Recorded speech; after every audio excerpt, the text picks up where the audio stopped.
An ontological argument is any one of a category of philosophical arguments for the existence of God using ontology.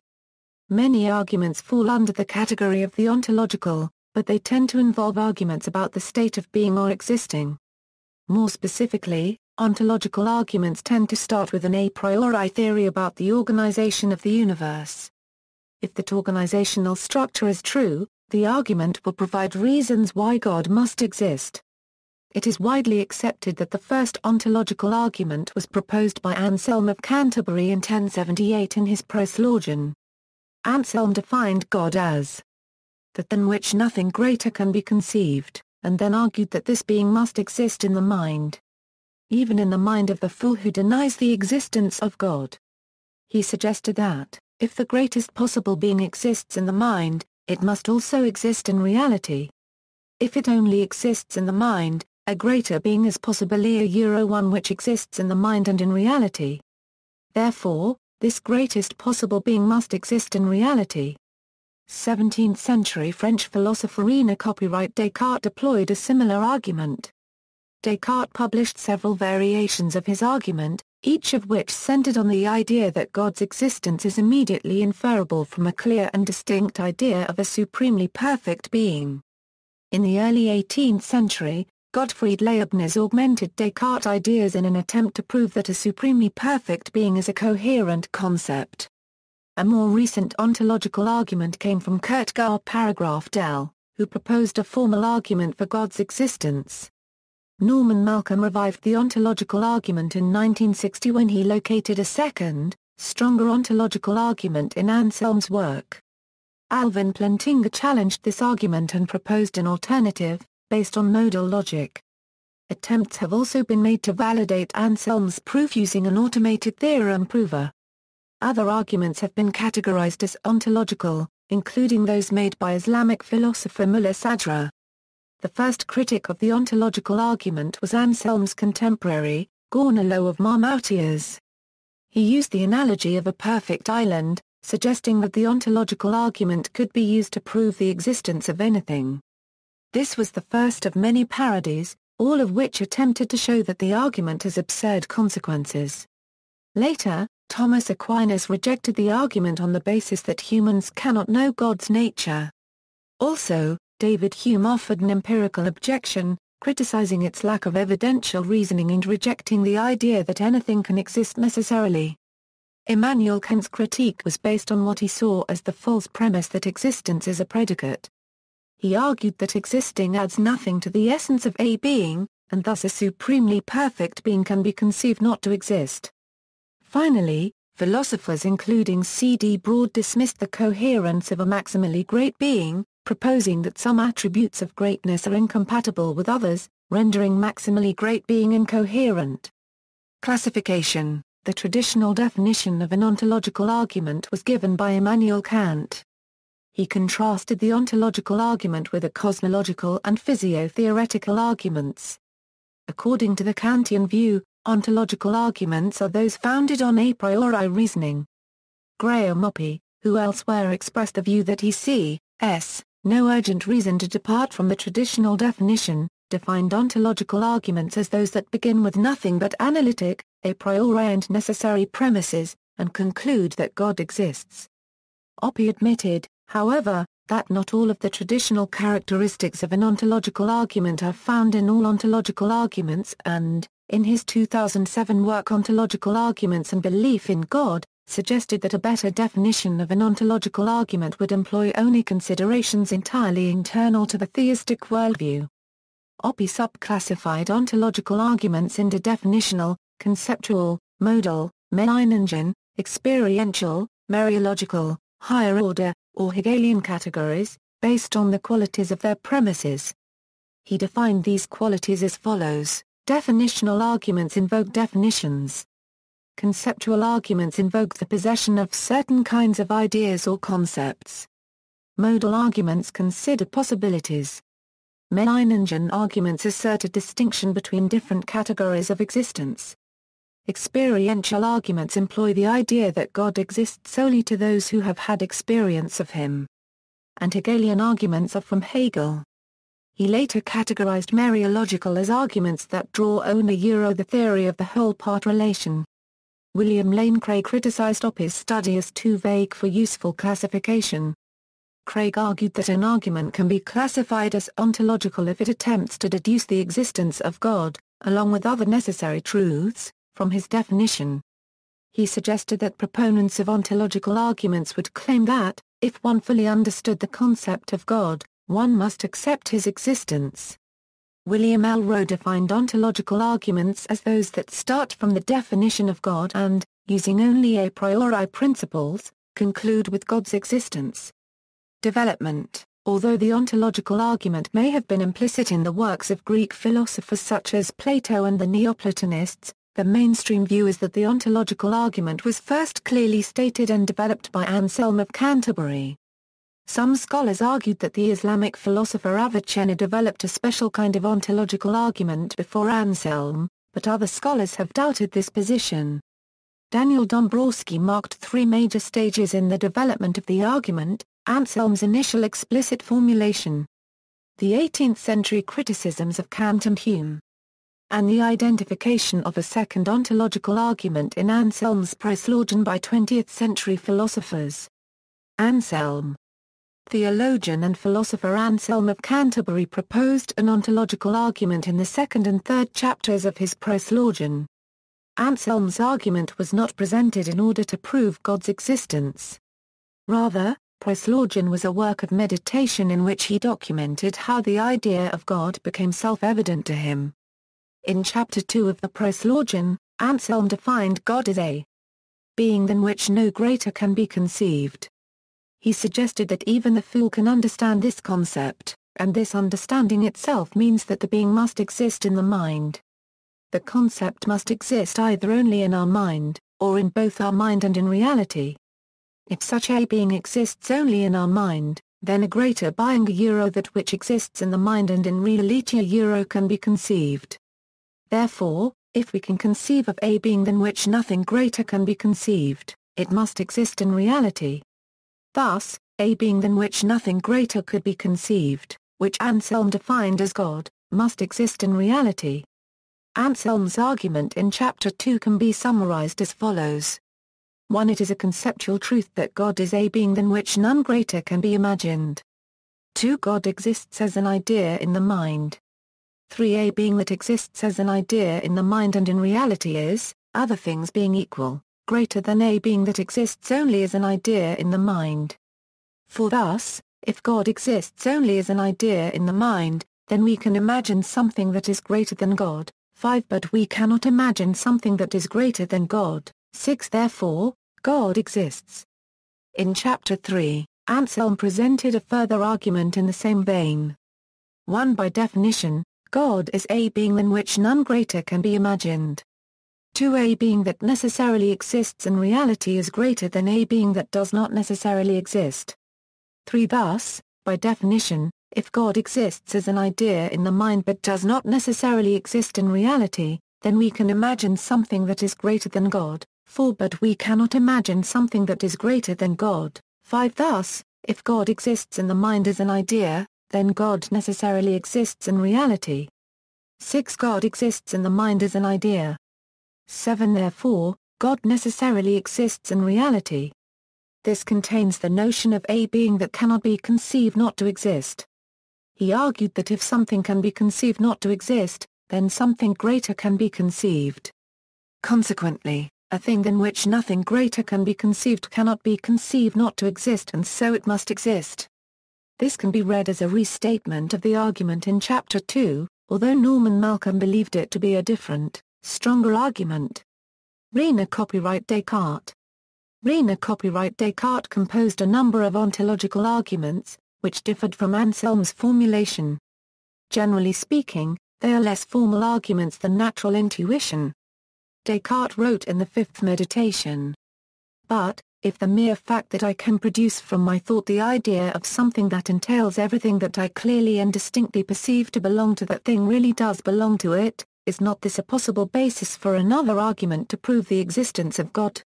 Certainly, the idea of God, or a supremely perfect being, is one that I find within me just as surely as the idea of any shape or number.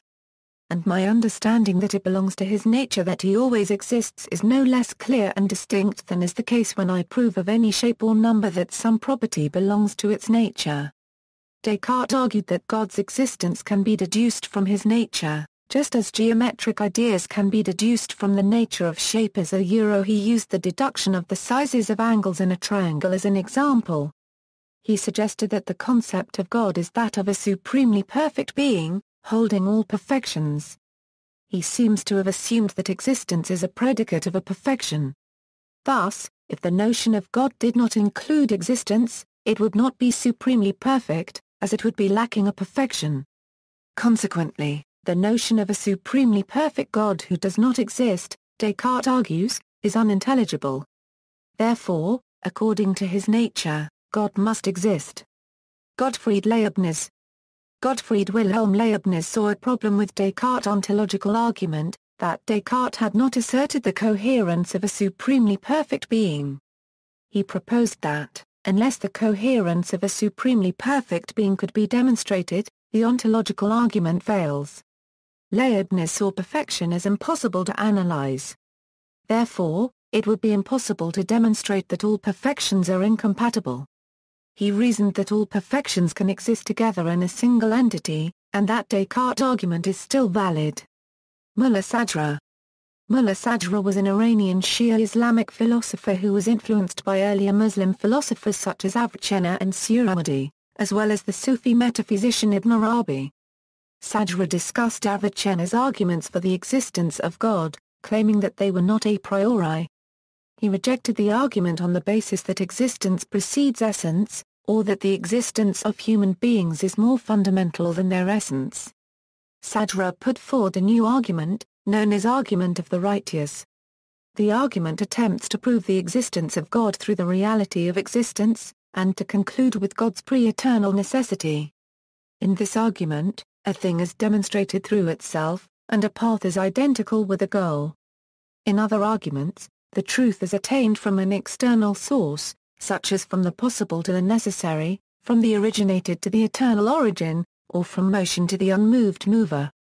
In the argument of the righteous, there is no middle term other than the truth. His version of the ontological argument can be summarized as follows: there is existence, existence is a perfection above which no perfection may be conceived, God is perfection and perfection in existence, existence is a singular and simple reality. There is no metaphysical pluralism, that singular reality is graded in intensity in a scale of perfection. That scale must have a limit point, a point of greatest intensity and of greatest existence. Hence God exists. Mullah Sadra describes this argument in his main work Al-Asfar al-Arba' 4 Journeys as follows. Existence is a single, objective and simple reality, and there is no difference between its parts, unless in terms of perfection and imperfection, strength, and weakness. And the culmination of his perfection, where there is nothing more perfect, is its independence from any other thing. Nothing more perfect should be conceivable, as every imperfect thing belongs to another thing and needs to become perfect. And, as it has already been explicated, perfection is prior to imperfection, actuality to potency, and existence to non-existence. Also, it has been explained that the perfection of a thing is the thing itself, and not a thing in addition to it. Thus either existence is independent of others or it is in need of others. The former is the necessary, which is pure existence. Nothing is more perfect than him. And in him there is no room for non-existence or imperfection. The latter is other than him, and is regarded as his acts and effects, and for other than him there is no subsistence, unless through him. For there is no imperfection in the reality of existence, and imperfection is added to existence only because of the quality of being caused, as it is impossible for an effect to be identical with its cause in terms of existence. Kierkegaard Paragraph Del. Mathematician Kierkegaard Paragraph Del provided a formal argument for God's existence. The argument was constructed by Gar Paragraph Del but not published until long after his death. He provided a logically valid argument based on modal logic. He uses the conception of properties, ultimately concluding with God's existence.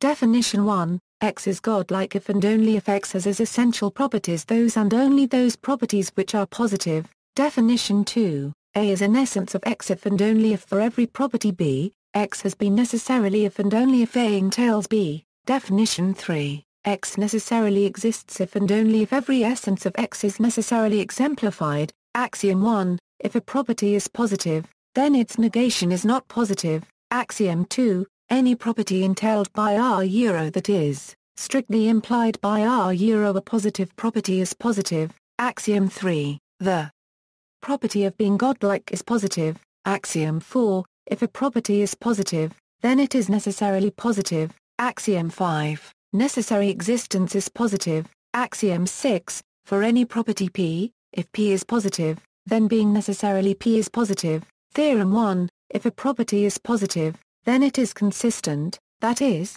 possibly exemplified. Corollary 1. The property of being godlike is consistent. Theorem 2. If something is godlike, then the property of being godlike is an essence of that thing. Theorem 3. Necessarily, the property of being godlike is exemplified. Gar paragraph del. Defined being godlike as having every positive property. He left the term positive undefined. Gar paragraph del proposed that it is understood in an aesthetic and moral sense, or alternatively as the opposite of privation. He warned against interpreting positive as being morally or aesthetically good, as this includes negative characteristics.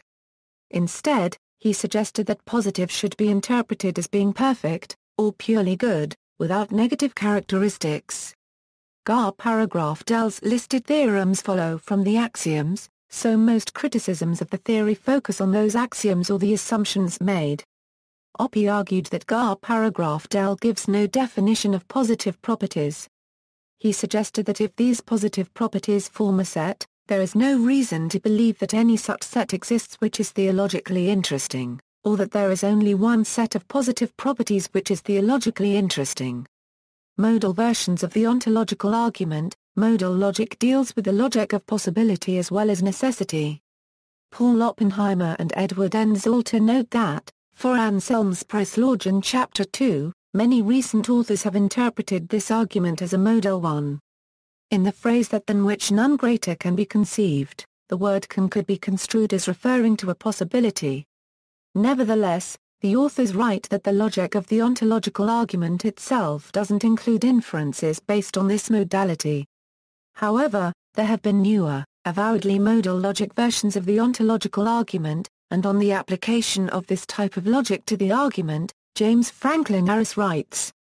Different versions of the ontological argument, the so-called modal versions of the argument, which arguably avoid the part of Anselm's argument that treats existence as a predicate, began to emerge. The modal logic version of these forms of defense of the ontological argument has been the most significant development. Hartshorne and Malcolm, Charles Hartshorne and Norman Malcolm are primarily responsible for introducing modal versions of the argument into the contemporary debate. Both claim that Anselm had two versions of the ontological argument, the second of which was a modal logic version. According to James Harris, this version is represented by Malcolm thus. If it, that than which nothing greater can be conceived at all, it must exist.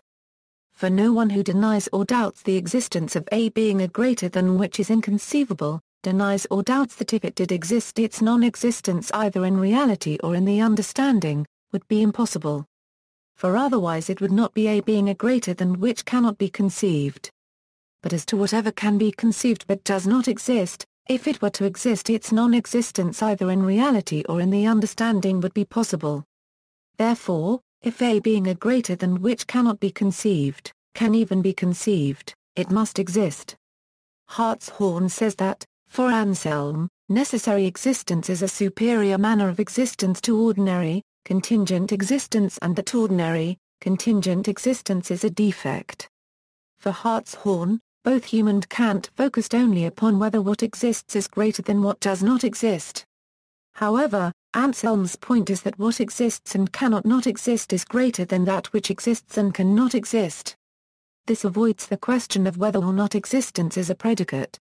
referring to the two ontological arguments proposed by Anselm in chapters 2 and 3 of his Proslogion. Malcolm supported Kant's criticism of Anselm's argument in chapter 2, that existence cannot be a perfection of something. However, he identified what he sees as the second ontological argument in chapter 3, which is not susceptible to such criticism. In Anselm's second argument, Malcolm identified two key points: first, that a being whose non-existence is logically impossible is greater than a being whose non-existence is logically possible, and second, that God is a being than which a greater cannot be conceived. Malcolm supported that definition of God and suggested that it makes the proposition of God's existence a logically necessarily true statement. Thus, while rejecting the idea of existence itself being a perfection, Malcolm argued that necessary existence is a perfection. This, he argued, proved the existence of an unsurpassably great necessary being. Jordan Sobel writes that Malcolm is incorrect in assuming that the argument he is expounding is to be found entirely in Proslogion chapter 3. Anselm intended in Proslogion 3 not an independent argument for the existence of God, but a continuation of the argument of Proslogion 2. Alvin Plantinga. Christian analytic philosopher, Alvin Plantinga criticized Malcolm's and Hartshorne's arguments, and offered an alternative. He argued that, if Malcolm does prove the necessary existence of the greatest possible being, it follows that there is a being which exists in all worlds whose greatness in some worlds is not surpassed. It does not, he argued, demonstrate that such a being has unsurpassed greatness in this world. In an attempt to resolve this problem, Plantinga differentiated between greatness and excellence. A being's excellence in a particular world depends only on its properties in that world. A being's greatness depends on its properties in all worlds. Therefore, the greatest possible being must have maximal excellence in every possible world. Plantinga then restated Malcolm's argument, using the concept of maximal greatness. He argued that it is possible for a being with maximal greatness to exist, so a being with maximal greatness exists in a possible world. If this is the case, then a being with maximal greatness exists in every world, and therefore in this world. The conclusion relies on a form of modal axiom S5, which states that if something is possibly true, then its possibility is necessary. Plantinga's version of S5 suggests that to say that P is possibly necessarily true is to say that, with regard to one world, it is true at all worlds. But in that case it is true at all worlds, and so it is simply necessary. A version of his argument is as follows: a being has maximal excellence in a given possible world W if and only if it is omnipotent, omniscient and wholly good in W. And, a being has maximal greatness if it has maximal excellence in every possible world. It is possible that there is a being that has maximal greatness. Therefore, possibly, it is necessarily true that an omniscient, omnipotent, and perfectly good being exists. Therefore, it is necessarily true that an omniscient, omnipotent and perfectly good being exists. Therefore, an omniscient, omnipotent and perfectly good being exists. Plantinga argued that, although the first premise is not rationally established, it is not contrary to reason. Michael Martin argued that, if certain components of perfection are contradictory, such as omnipotence and omniscience, then the first premise is contrary to reason. Martin also proposed parodies of the argument, suggesting that the existence of anything can be demonstrated with Plantinga's argument, provided it is defined as perfect or special in every possible world. Another philosopher, William Lane Craig, characterizes Plantinga's argument in a slightly different way. 1. It is possible that a maximally great being exists.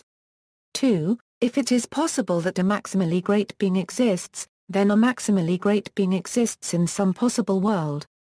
3. If a maximally great being exists in some possible world, then it exists in every possible world. 4. If a maximally great being exists in every possible world, then it exists in the actual world. 5. If a maximally great being exists in the actual world, then a maximally great being exists. 6. Therefore, a maximally great being exists. According to Craig, premises, 5, are relatively uncontroversial among philosophers, but the epistemic entertainability of premise does not guarantee its metaphysical possibility. Furthermore, Richard M. Gale argued that premise 3, the possibility premise, begs the question. He stated that one only has the epistemic right to accept the premise if one understands the nested modal operators, and that if one understands them within the system S5 without which the argument fails then one understands that possibly necessarily is in essence the same as necessarily. Thus the premise begs the question because the conclusion is embedded within it. On S5 systems in general, James Garson writes that the words necessarily unregistered trademark and possibly unregistered trademark, have many different uses. So the acceptability of axioms for modal logic depends on which of these uses we have in mind. Sankara's dictum, an approach to supporting the possibility premise in Plantinga's version of the argument, was attempted by Alexander Rapras. He started with the 8th–9th century AD Indian philosopher Sankara's dictum that if something is impossible, we cannot have a perception that it is the case. It follows that if we have a perception that P, then even though it might not be the case that P, it is at least the case that possibly P. If mystics in fact perceive the existence of a maximally great being, it follows that the existence of a maximally great being is at least possible. Automated reasoning. Paul Oppenheimer and Edward Zolter used an automated theorem prover prover 9 to validate Anselm's ontological thesis. Prover 9 subsequently discovered a simpler, formally valid ontological argument from a single non-logical premise. Criticisms and objections. Gournalo, one of the earliest recorded objections to Anselm's argument, was raised by one of Anselm's contemporaries, Gournalo of Marmoutiers. He invited his reader to conceive an island more excellent than any other island. He suggested that, according to Anselm's proof, this island must necessarily exist, as an island that exists would be more excellent. Gournalo's criticism does not explicitly demonstrate a flaw in Anselm's argument. Rather, it argues that if Anselm's argument is sound, so are many other arguments of the same logical form, which cannot be accepted.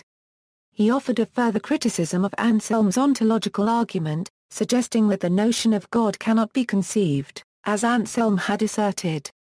He argued that many theists would accept that God, by nature, cannot be fully comprehended. Therefore, if humans cannot fully conceive of God, the ontological argument cannot work. Anselm responded to Gournalo's criticism by arguing that the argument applied only to concepts with necessary existence. He suggested that only a being with necessary existence can fulfill the remit of that than which nothing greater can be conceived. Furthermore, a contingent object, such as an island, could always be improved and thus could never reach a state of perfection. For that reason, Anselm dismissed any argument that did not relate to a being with necessary existence. Other parodies have been presented, including the Devil Corollary, the No-Devil Corollary and the Extreme No-Devil Corollary. The Devil Corollary proposes that a being than which nothing worse can be conceived exists in the understanding. Using Anselm's logical form, the parody argues that if it exists in the understanding, a worse being would be one that exists in reality. Thus, such a being exists. The No-Devil Corollary is similar, but argues that a worse being would be one that does not exist in reality, so does not exist. The Extreme No-Devil Corollary advances on this, proposing that a worse being would be that which does not exist in the understanding, so such a being exists neither in reality nor in the understanding. Timothy Chambers argued that the Devil Corollary is more powerful than Gournalo's challenge because it withstands the challenges that may defeat Gournalo's parody. He also claimed that the No-Devil Corollary is a strong challenge, as it underwrites the No-Devil Corollary, which threatens Anselm's argument at its very foundations. Thomas Aquinas, while proposing 5 proofs of God's existence in his Summa Theologica, objected to Anselm's argument. He suggested that people cannot know the nature of God and, therefore, cannot conceive of God in the way Anselm proposed. The ontological argument would be meaningful only to someone who understands the essence of God completely. Aquinas reasoned that, as only God can completely know his essence, only he could use the argument. His rejection of the ontological argument caused other Catholic theologians to also reject the argument. David Hume. Scottish philosopher and empiricist David Hume argued that nothing can be proven to exist using only a priori reasoning. In his dialogues concerning natural religion, the character Killians proposes a criticism. There is an evident absurdity in pretending to demonstrate a matter of fact, or to prove it by any arguments a priori. Nothing is demonstrable, unless the contrary implies a contradiction. Nothing, that is distinctly conceivable, implies a contradiction. Whatever we conceive as existent, we can also conceive as non-existent. There is no being, therefore, whose non-existence implies a contradiction. Consequently, there is no being, whose existence is demonstrable. Hume also suggested that, as we have no abstract idea of existence, we cannot claim that the idea of God implies his existence. He suggested that any conception of God we may have, we can conceive either of existing or of not existing. He believed that existence is not a quality, so a completely perfect being need not exist. Thus, he claimed that it is not a contradiction to deny God's existence. Although this criticism is directed against a cosmological argument, similar to that of Samuel Clarke in his first Boyle lecture, it has been applied to ontological arguments as well. Immanuel Kant. Immanuel Kant put forward an influential objection to the ontological argument in his Critique of Pure Reason. The critique was primarily and explicitly directed at Descartes, but also attacked Leibniz. Kant's refutation consists of several separate but interrelated arguments, shaped by his central distinction between analytic and synthetic judgments. In an analytic judgment, the predicate expresses something that is already contained within a concept and is therefore a tautology. In a synthetic judgment, the predicate, or claim, links the concept to something outside it that is not conceptually contained within it. New knowledge consists of synthetic judgments. Kant questioned the intelligibility of the concept of a necessary being. He considered examples of necessary propositions, such as a triangle has three angles, and rejected the transfer of this logic to the existence of God. First, he argued that such necessary propositions are necessarily true only if such a being exists. If a triangle exists, it must have three angles. The necessary proposition, he argued, does not make the existence of a triangle necessary. Thus, he argued that, if the proposition X exists is posited, it would follow that, if X exists, it exists necessarily. This does not mean that X exists in reality. Second, he argued that contradictions arise only when the subject and predicate are maintained and, therefore, a judgment of non-existence cannot be a contradiction, as it denies the predicate. Kant then proposed that the statement God exists must be analytic or synthetic, the predicate must be inside or outside of the subject, respectively. If the proposition is analytic, as the ontological argument takes it to be, then the statement would be true only because of the meaning given to the words. Kant claimed that this is merely a tautology and cannot say anything about reality. However, if the statement is synthetic, the ontological argument does not work, as the existence of God is not contained within the definition of God. Kant goes on to write, being is evidently not a real predicate and cannot be part of the concept of something. He proposed that existence is not a predicate, or quality. This is because existence does not add to the essence of a being, but merely indicates its occurrence in reality. He stated that by taking the subject of God with all its predicates and then asserting that God exists, I add no new predicate to the conception of God. He argued that the ontological argument works only if existence is a predicate. If this is not so, then it is conceivable for a completely perfect being to not exist, thus defeating the ontological argument. In addition, Kant claimed that the concept of God is not of one particular sense. Rather, it is an object of pure thought. He asserted that God exists outside the realm of experience and nature. Because we cannot experience God through experience, Kant argued that it is impossible to know how we would verify God's existence. This is in contrast to material concepts, which can be verified by means of the senses. Douglas Gasking, Australian philosopher Douglas Gasking developed a version of the ontological argument meant to prove God's non-existence. It was not intended to be serious. Rather, its purpose was to illustrate the problems Gasking saw in the ontological argument. Gasking asserted that the creation of the world is the most marvelous achievement imaginable. The merit of such an achievement is the product of its quality and the creator's disability. The greater the disability of the creator, the more impressive the achievement. Non-existence, Gasking asserts, would be the greatest handicap. Therefore, if the universe is the product of an existent creator, we could conceive of a greater being, one which does not exist. A non-existent creator is greater than one which exists, so God does not exist. Gasking's proposition that the greatest disability would be non-existence is a response to Anselm's assumption that existence is a predicate and perfection. Gasking uses this logic to assume that non-existence must be a disability. Oppie criticized the argument, viewing it as a weak parody of the ontological argument. He stated that, although it may be accepted that it would be a greater achievement for a non-existent creator to create something than a creator who exists, there is no reason to assume that a non-existent creator would be a greater being. He continued by arguing that there is no reason to view the creation of the world as the most marvelous achievement imaginable. Finally, he stated that it may be inconceivable for a non-existent being to create anything at all. Coherence of a maximally great being. In his development of the ontological argument, Leibniz attempted to demonstrate the coherence of a supremely perfect being. C. D. Broad countered that if two characteristics necessary for God's perfection are incompatible with a third, the notion of a supremely perfect being becomes incoherent. The ontological argument assumes the definition of God purported by classical theism, that God is omnipotent, omniscient, and morally perfect.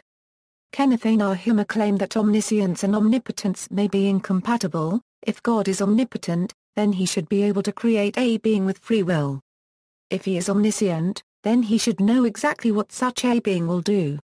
This analysis would render the ontological argument incoherent, as the characteristics required of a maximally great being cannot coexist in one being, thus such a being could not exist. Other criticisms. Bertrand Russell, during his early Hegelian phase, accepted the argument, once exclaiming, "Great God in boots!" The ontological argument is sound. However, he later criticized the argument, asserting that the argument does not, to a modern mind, seem very convincing, but it is easier to feel convinced that it must be fallacious than it is to find out precisely where the fallacy lies. He drew a distinction between existence and essence, arguing that the essence of a person can be described and their existence still remain in question. Notes. Bibliography: Dawkins, Richard. The God Delusion. Houghton Mifflin Harcourt. ISBN A978-0-618-68000-9. Freddoso, Alfred J. The Existence and Nature of God, The Ontological Argument. University of Notre Dame Press. Gracia, Jorge J. E. Gregory M. Reichberg and Bernard N. Schumacher. The Classics of Western Philosophy, A Reader's Guide. Blackwell Publishing. ISBN A0-631-23611-2. Hartshorne, Charles. The Logic of Perfection. La Salle, Il Open Quarter, Jory, Alberto. Die Paradoxien des menschlichen Selbstbewusstseins und die notwendige Existenzgotze zu cognitische und Intellektus im Streit zwischen Anselm und Gournalo. In Weiler, C. Cormos, J. Rationality from St. Augustine to St. Anselm. Proceedings of the International Anselm Conference Pilisba 20 23. Pilisba ppA 197 210. Lehman, Oliver. Peter S. Groff. Islamic Philosophy AZ. Edinburgh University Press. ISBN A0-7486-2089-3. Logan, Ian. Reading Anselm's Preslaugion, The History of Anselm's Argument and Its Significance Today. Ashgate. ISBN A978-0-7546-6. 6123-8. Malcolm, Norman. Anselm's Ontological Arguments. In John Hick. The Existence of God. Philosophical Review 69. ISBN A0-02-085450-1A and in Knowledge and Certainty, Essays and Lectures by Norman Malcolm published Cornell University Press ISBN 0-8014-9154-1. Oppy, Graham.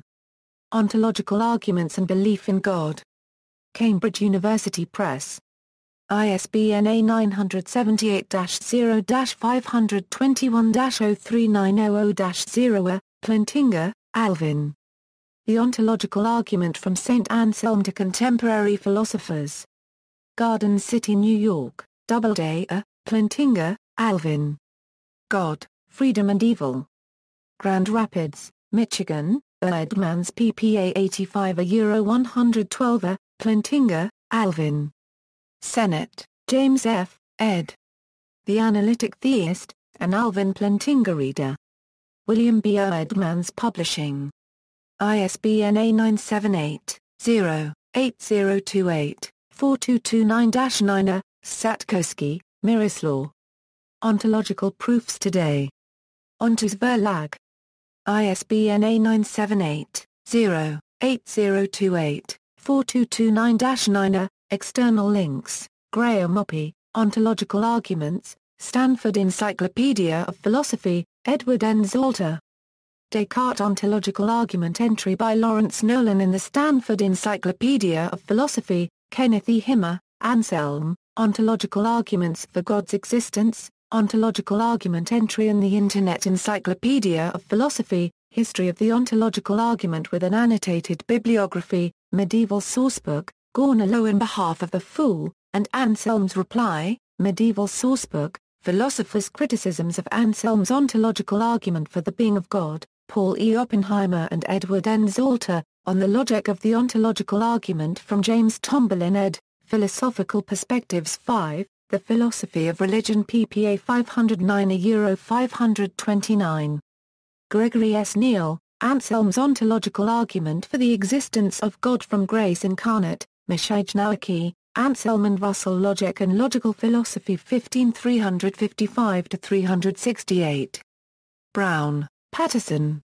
Professor Malcolm on Anselm's Ontological Arguments, Analysis, 1961.